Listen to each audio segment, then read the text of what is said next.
ရုံထွက်လို့မရဘူးလားမိတ်ဆွေဒါဆိုရင်သုံးတက်ပါစိတ်တွေမုန်းကျက်ပြီးတော့စောက်တီယာမရဖြစ်နေတာလားတရက်ချင်းတွေဘလို့ကုံမန်းမသိကုံနေရင်နောင်တတွေသာရနေတာဘာဆိုဘာမှအကောင့်ထဲမပေါ်နိုင်ဘူးလား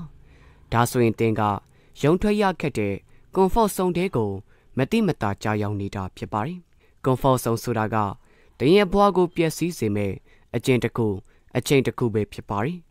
ကွန်ဖော့ဆုံးတဲ့ရောက်နေမရောက်နေဆိုတာကိုဘယ်လိုသိရမလဲဆိုတော့တနေ့တာမှလှုပ်ရှားရှိတာတွေအရေးကြီးတဲ့အလုပ်တွေကိုအရင်မလုပ်ပဲနဲ့ဂိမ်းကိုဆက်စော်နေမိတာတွေလှုပ်ရှားလုပ်ကိုခေါင်းနဲ့ထည့်ထားပြီးတော့မလုပ်ပဲနဲ့ TikTok ထန်ကြည့်နေမိတာတွေစိတ်က relax မဖြစ်စေပဲနဲ့ social media တွေပေါ်မှာအချိန်ကမတိမတာကုံသွားခဲ့ပြီးတော့ဒီအနေတရဲ့ဘာမှကိုအကျိုးမထူပဲနဲ့ကုံသွားတဲ့နေ့တွေဖြစ်ပါတယ်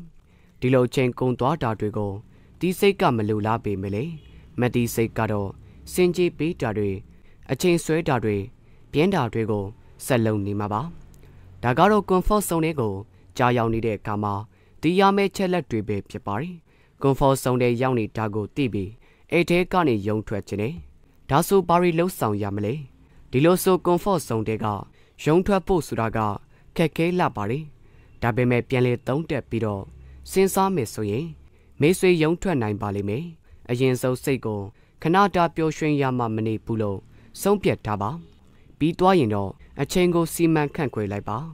ဒါကဘဝကိုတဆိတ်ကျုပ်ပြောင်းလဲသွားနိုင်တဲ့သူတွေပြောနေကြစကားလေးပါအချိန်စီမံခန့်ခွဲလိုက်တဲ့ကမှနေ့တနေ့အရေးကြီးဆုံးရာတွေကိုအရင်လုပ်ပါ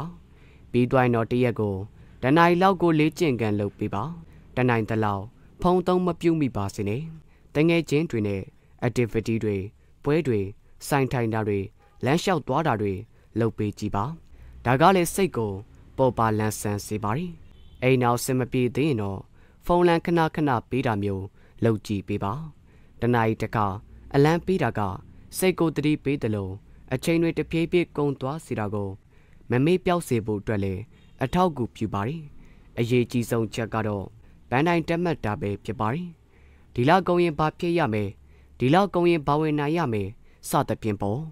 တက်မှတ်ထားတာကအချိန်ဖြုံးတာကိုရောကြစေပြီးတော့ကွန်ဖော့ဆုံးတွေက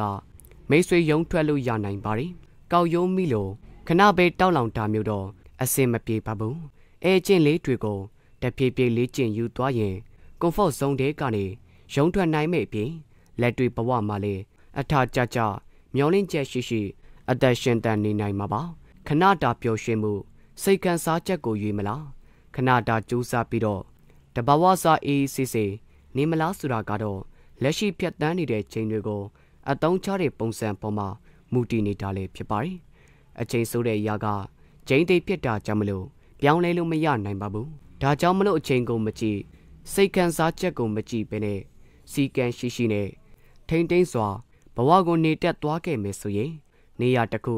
အောင်မြင်မှုတစ်ခုကိုရရှိမယ်ဆိုတာမြေကြီးလက်ခတ်မလွယ်ပါပဲခင်ဗျာဒါကြောင့်မလို့ comfort zone နဲ့ရောက်နေရင်ကိုပြန်လဲတီးဆောက်ပြီးတော့ပဝန်းကျင်နဲ့ထီးတွေ့တာလက်တွေ့ဆန်းတွေးတောနေထိုင်ခြင်းကလူဘဝမှာနေရတာ